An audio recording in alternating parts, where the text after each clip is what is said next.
Good morning, everybody. Welcome to another live here with me, Ed Cooper. I hope you are well and having a great July so far. Can you believe 6 days into July? I hope you're having an awesome time. Thinking about holidays, thinking about taking that break away with the family as the kids break up for school. I was breaking up for school at the end of this week, and then we're off then till nearly September. Can't believe it. We have been on a bit of a journey over the last few months talking about target markets and marketing and getting the marketing numbers right. And then we decided to look in a little bit more around leadership skills and tips as well. This month, we are talking about communication.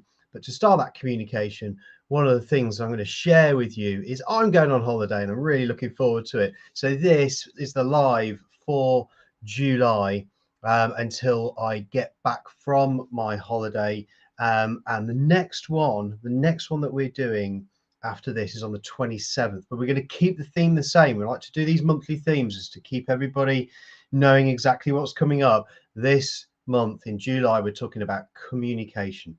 Have you ever heard that phrase, communication is the result you get? Ever heard that? Communication is the result you get.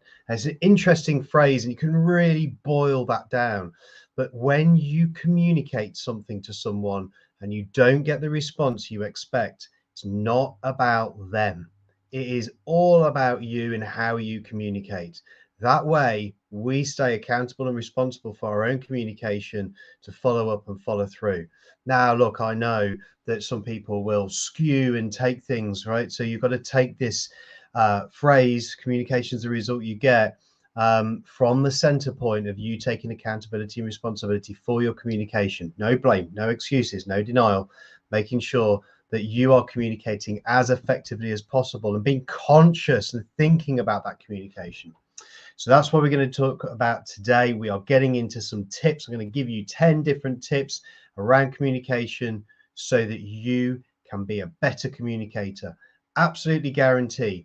If you communicate better, you'll connect better. If you connect better, people will be engaged, they'll trust you more. And when that happens, you get better results. So this is all about your results. Say hello if you're on live. Join the conversation. See if there's any questions that you might have that you want to bring up, any case studies, any situations that you want to share with people about communication. All right, so first tip. Now this one is probably one of the most important tips of all. You've probably heard this before. Let's bring it back up. We got two of these and one of these, so we need to listen twice as much as we speak. The cornerstone for me comes from Stephen Covey's book 7 Habits of Highly Effective People. This is habit number 5. Seek first to understand, then be understood. Well, to seek to understand requires you to stop and listen. Now, not just passive listening where maybe you're doing something on the laptop while you're doing it, or you're on the phone while you're doing it. You need to spend the time to focus on that individual or that team that you're talking to. And it's literally just you and them. Nothing else in the world matters. It's just you and them. And really taking on board what someone is saying, paraphrasing some of what they're saying back so they know you understand and you understand, like you have the right context for that. Like being really listened to is one of the key skills of communication. It is also one of the fundamental things that connect us together as human beings. You cannot give anybody else in this world a better gift than time, and listening takes time. So making sure that the person feels really important, really central to everything that you are listening to. So listen. Now, you know whether you're a good listener or not. Sometimes we kid ourselves as whether we are actually a good listener. But here's those 3 things again. Stop, put everything down, focus on them, and then paraphrase some of the stuff that's coming back. The other person will know 100% if you do not give them their undivided attention. If you don't, they're probably not interested. So there's tip number 1. Just take that conscious effort to listen. So here's the second tip. Just remember who you're talking to. Did you ever get that comment from your parents or some people who are older than you when you were younger? Do you know who you're talking to? Right. So make sure you understand exactly who it is that you are communicating to. Who you are talking to matters.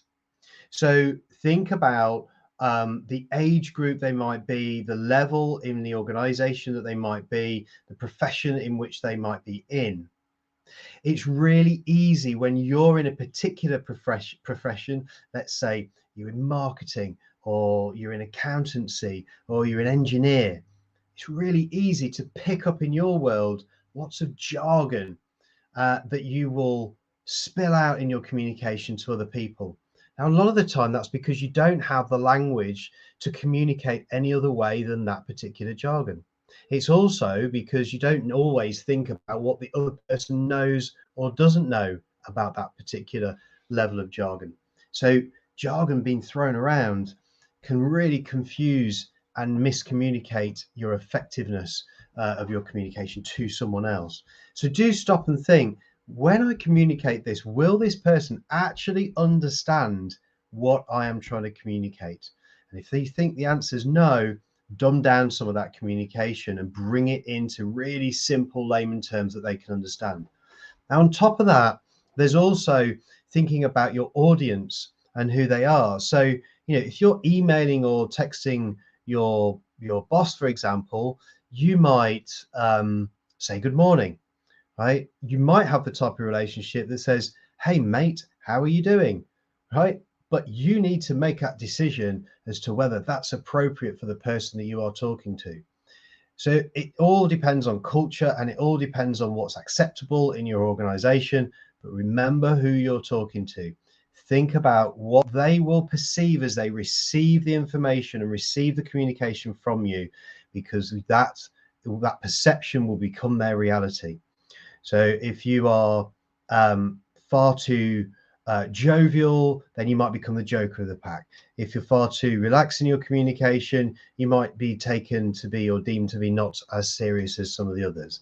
Okay, it's different in different organizations. You need to check the barometer to make sure that you are on absolute point when it comes to communicating effectively to those people. So yeah, watch out for jargons, watch out for acronyms, watch out for all those different openings and closings of emails and text and communication that you might have, or even on the phone. Here's the next one. I mentioned it a little bit in the last one, but here it is. Cut out the waffle. So many people think whilst they're talking, and everything comes out of their mouth as they are thinking, and you hear them go on a loop of communication to the point that they want to make before they exit. These people need to stop, think, communicate effectively, and cut out the waffle. What is it you're trying to say? How many words, or how few words, let's say, how few words could you use to communicate that effectively to the person, and then move on? It's really, really simple in theory. It's more difficult in practice. So making sure that you are brief and specific takes practice. So practice that communication. And before you communicate something, write it, rewrite it, edit it, and get it specific and brief, and cut that waffle out.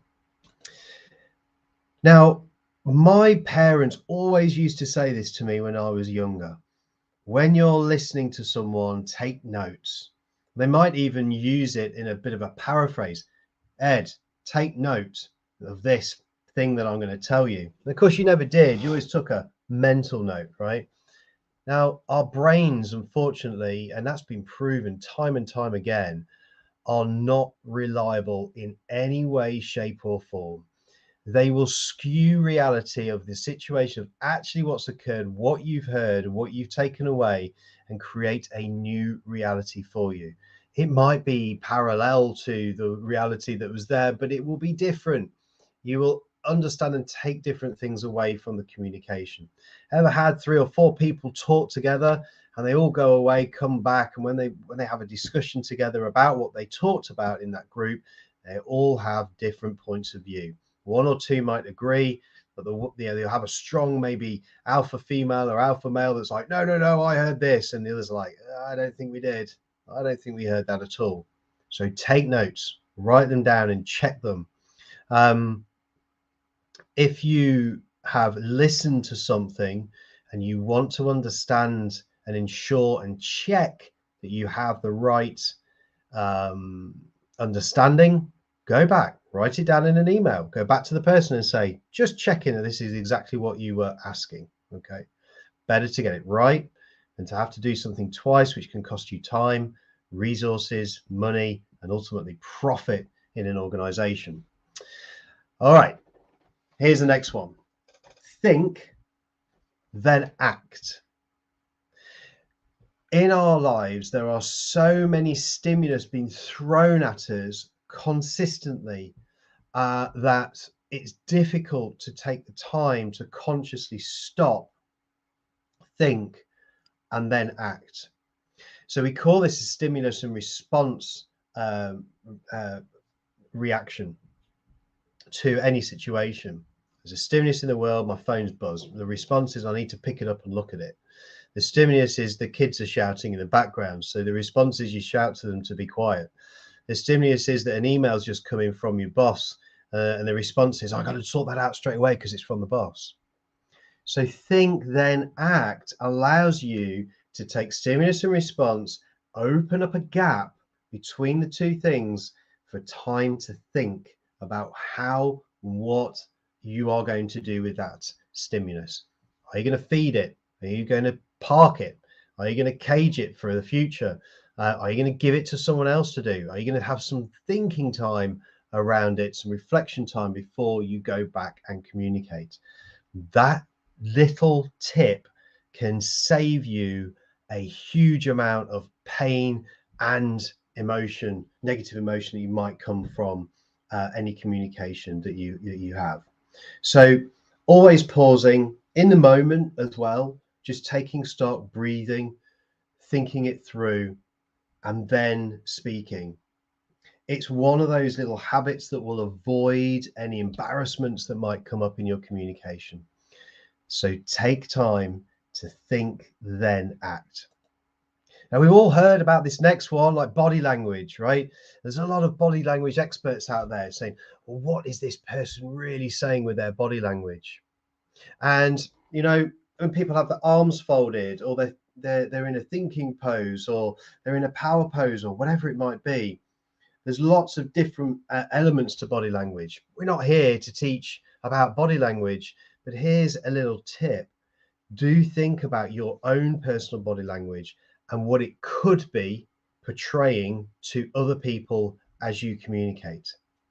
If you are talking to someone and you're leaning back and your arms are back and you're rolling your eyes and you're communicating, even though sincerely, do you think that your communication is going to get across to the other person as effectively as if you're standing up or sitting up straight, looking at the person in the eye and using your hands and your body language in a positive manner?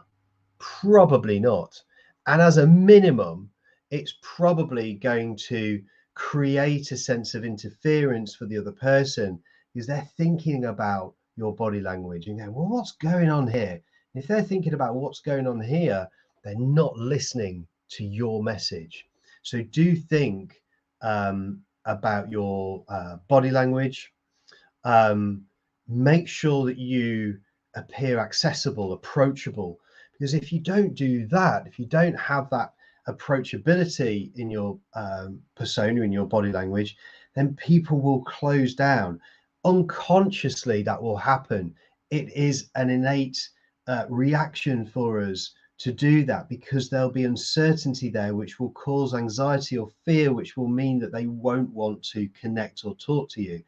It's our reptilian brain protecting us to make sure that we don't Ultimately, we don't die, right? But in these situations, we know that won't happen. But it's protecting us. It's that's exactly what it's going. And always remember, maintain that eye contact. It's really, really important. Now, I know that sometimes when we're thinking, we're like, oh, you know what, I need to think about that. But do come back to the eye contact to the person when you're talking. All right, we're on number 8, believe it or not. We're on this one here, which is equality is key. So what do I mean by equality is key? This is really, really simple. Don't talk down to anyone.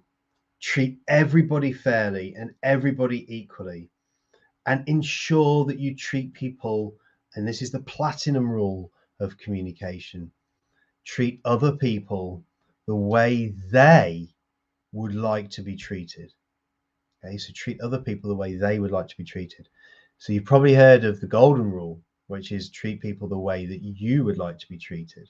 But we're turning this on its head. So in the focus of equality, respect, and treating others equally, is treat others the way they would like to be treated. Communicate with others the way they would like to be communicated. Now, I learned this when I was in corporate world. I used to work for Argos, and one of the things that I used to do quite a lot, we used to have memos in those days, right? And emails, right? So this was when emails were starting. We'd email out to people lots of information. And so therefore that became our proven and tested preferred way of communicating. And one manager said to me once, why do you keep emailing me all this stuff? Like, there's so much stuff. I was like, well, that means that you've got the information. It's like, yeah, but I want to talk to you. So the way that he wanted to be communicated was for me to get up off my desk, go over to see him, and spend some time maybe walking around the office or the warehouse with him and communicating that way. It was a much more effective way of communicating. Now, I might back that up with an email with information that we've spoken about, but to get him on side, bought in, engaged, building trust and getting performance, we had to go for a walk. We had to do it face to face. So think about that. Treat others equally, but ensure that you treat others the way that they would like to be treated, and communicate with them the way they would like to be communicated to. Okay, so coming to the end, this is number 10. And this one is all about you. It's all about your attitude. It's all about how you turn up when you communicate. You've probably had a conversation with someone in the past where you just know they don't really want to listen to you, right? And they're like, oh, and they've not chosen their attitude very well. And you can feel that, so much so that you probably don't want to communicate. You certainly want to get out of there quickly. You're not doing all the checks and so on. So linked to the first one, which was listen, listen, listen, just being focused on that person when you're communicating and when you are being communicated to, choose your attitude and smile. Even when you're on the phone, it's a great technique just to smile, pick up the phone, put it to your ear, and you sound completely different when you do that. So think about your attitude. What are you choosing to do with your attitude every time you communicate? So let's just run through those again very quickly. Listen, listen, listen. Make sure you know and remember who you're talking to. It's really important so that you get the level of communication right. Cut out that waffle, get specific, be brief, and deliver your message. Make notes, take notes, write them down, because your memory will not remember everything. All right, it will, guaranteed, will let you down. Think, then act. Create that space between stimulus and response, and take the moment to think before you act. You'll save yourself a lot of pain, resource, time, and money, profit because of that. Think about your body language. How are you communicating that to someone? How is it inviting them in to communicate with you? and be very conscious about how you hold yourself. Equality is key. Treat others the way they would like to be treated. Treat everybody fairly, everybody equally, and everybody with respect. And then finally, this one, choose your attitude. And remember, smile. It will make someone's day and it will improve your communication, guaranteed. So that's it from me today. A few tips on communication. When we come back, we are together again on the 27th of July. We'll do another live and we're going to talk about leadership communication and team communication as well, and how we blend and bring that together. If you want to be on that, get on here 9:30, Wednesday the 27th, live with me, Facebook, LinkedIn, and YouTube. And also tell other people that you think this will benefit for them, for their careers, for their performance in their team. Happy to support everybody out there. Have an amazing few weeks. And I hope that you get on holiday over the coming weeks as well. Enjoy a very well earned rest and break. Take care, everyone. Bye bye.